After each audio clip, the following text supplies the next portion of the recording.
안녕하세요. 오늘 저희는 마이크론의 2025 회계연도 3분기 실적 발표 자료, 이걸 좀 자세히 들여다보려고 합니다. 네, 목표는 마이크론의 현재 상황, 특히 AI 열풍 속에서 어떤 전략을 가지고 있는지, 또 미래는 어떨지, 이걸 명확하게 이해하는 거죠. 근데 시작부터 말해서 발표된 숫자들이 정말 대단하더라고요. 네, 맞아요. 마이크론이 발표한 내용만 보면 상당한 성과입니다. 물론 미래 예측에 대한 주의 문구는 항상 있죠. 그렇지만 보고된 3분기 실적하고 4분기 전망치, 이건 확실히 주목할 만합니다. 그렇죠. 그럼 이 숫자들 너머에 뭐가 있는지 한번 같이 파헤쳐 볼까요? 좋습니다. 가장 먼저 눈에 들어오는 건 역시 3분기 실적이죠. 네, 매출이 93억 달러. 이거 예상치를 꽤 웃돈 거고 이익도 좋았다고 발표했는데요. 네, 맞습니다. 매출 총이익이나 주당 순이익, EPS라고 하죠. 이것도 예상을 다 넘었어요. 와.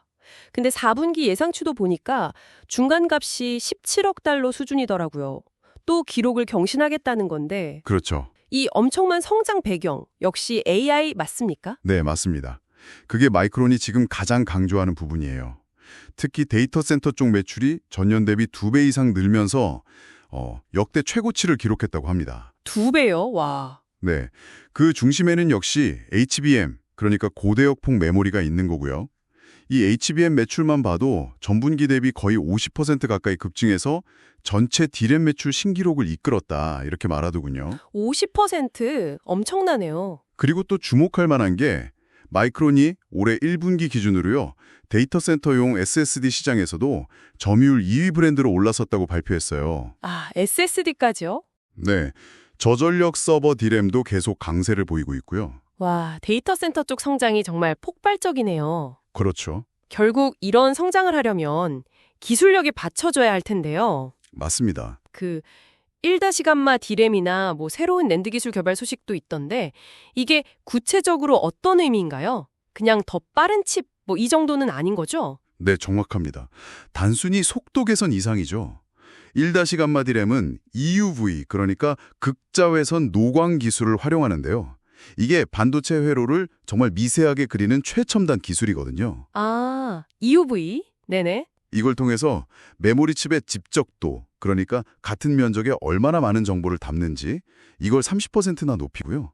전력 소모는 한 20% 이상 줄이면서 성능은 최대 15%까지 끌어올릴 수 있다, 이렇게 마이크론은 설명합니다. 집적도 30%, 전력 20% 감소, 성능 15% 향상. 와. 네, AI 모델이 점점 더 커지고 복잡해지니까 이런 고성능, 고효율 메모리가 정말 필수적이 되는 거죠. 그렇죠. 낸드 쪽에서도 성능을 높인 QLC 기반 SSD 인증을 시작했다고 하니까 기술 리더십을 계속 가져가려는 의지가 보입니다. AI 수요가 이렇게 폭발적이면 결국은 생산 능력, 이게 정말 중요할 텐데요. 맞아요. 그게 관건이죠. 마이크론은 이 수요를 어떻게 감당할 계획인가요? 미국에 어마어마한 투자를 한다는 이야기가 있던데요. 네, 그 계획이 상당히 야심찹니다. 앞으로 한 20여 년에 걸쳐서 미국 내 생산하고 R&D에 무려 2천억 달러, 우리 돈으로 하면 200조 원이 넘는 금액이죠. 이걸 투자하겠다 밝혔습니다. 2천억 달러요? 20년. 와. 여기에는 아이다호하고 버지니아에 새로운 첨단 팹을 짓거나 확장하는 거, 그리고 특히 HBM 생산에 꼭 필요한 첨단 패키징 시설, 이것도 미국 내에 확보하겠다는 내용이 포함되어 있습니다. 아, 패키징까지요? 네, 이게 트럼프 행정부 시절에 지지를 받아서 발표된 계획이라는 점도 언급이 됐었고요. 첫 번째 아이다호 신규 팹, ID1이라고 부르는데 이건 2027년 하반기 가동을 목표로 하고 있습니다. 그렇군요. HBM 경쟁이 정말 뜨거운데 마이크론의 구체적인 로드맵은 어떤가요? 차세대 HBM4 이야기도 나왔다고 들었는데 시장을 따라가는 건가요? 아니면 좀 앞서려는 건가요? 현재 주력인 HBM3 이 양산은 순조롭게 진행 중이라고 하고요. 올해 4분기에는 출하량에서 좀 중요한 전환점을 맞이할 걸로 예상하고 있습니다. 4분기요? 네. 이미 GPU나 ASIC 같은 주요 AI 칩 고객사 4곳에 HBM을 대량 공급 중이라고 하고요. 더 나아가서는 차세대 HBM4 샘플도 여러 고객에게 전달했다고 밝혔습니다. 오, 벌써 샘플까지. 네, 이건 현재보다 더 발전된 1-비타 디램 기술 기반이고 2020년 양산을 목표로 합니다. HBM4는 이전 세대보다 대역폭은 60% 이상 늘리고 전력 소모는 20% 줄이는 걸 목표로 하고 있으니까요. 이건 확실히 기술 리더십을 확보하려는 움직임으로 보입니다. 60% 향상 대단하네요. 그런데 좀 의외인 소식도 있었어요. 구형 기술인 D4랑 LP4 메모리 이걸 단종한다는 건데 이건 그냥 자연스러운 세대 교체인가요? 아니면 다른 의미가 있는 걸까요? 일반적인 세대 교체 측면도 물론 있는데요.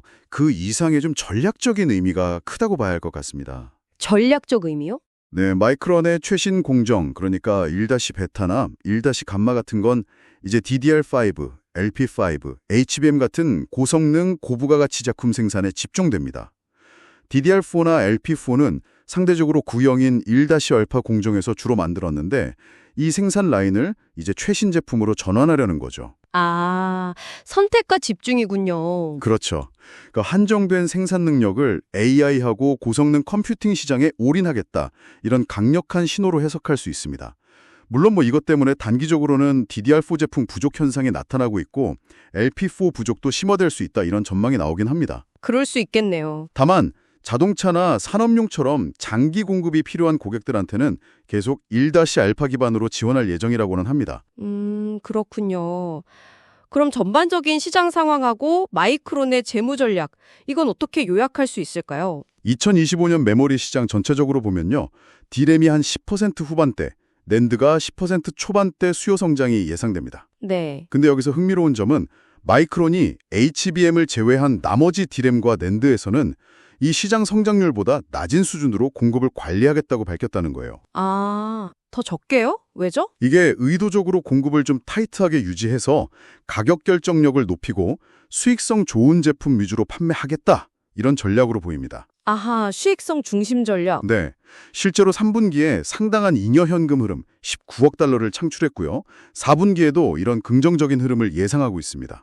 설비 투자, 그러니까 캐펙스는 연간 약 140억 달러 수준을 유지하면서 대부분 HBM 관련 생산 능력하고 시설 확충에 투입될 예정입니다. 그렇군요. 자, 정리해보면 마이크론은 AI라는 아주 강력한 엔진에 힘입어서 기록적인 실적을 내고 있고요.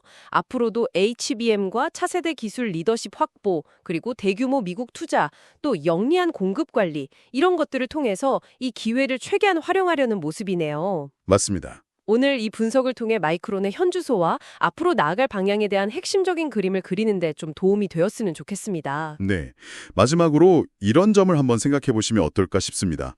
마이크론은 AI가 메모리 산업의 판도를 완전히 바꿀 거라는데 정말 엄청난 베팅을 하고 있거든요. 그렇죠. 이 막대한 투자와 기술 집중이 과연 계획대로 착착 결실을 볼 수 있을까? 예를 들어서 예상치 못한 지정학적 변수가 생긴다거나 아니면 현재 GPU나 ASIC 중심의 AI 하드웨어 환경이 또 다른 형태로 진화한다면 마이크론의 이 거대한 전략에 어떤 영향을 미칠 수 있을지 이런 부분들을 한 번쯤 깊이 생각해 보시는 것도 재미있을 것 같습니다.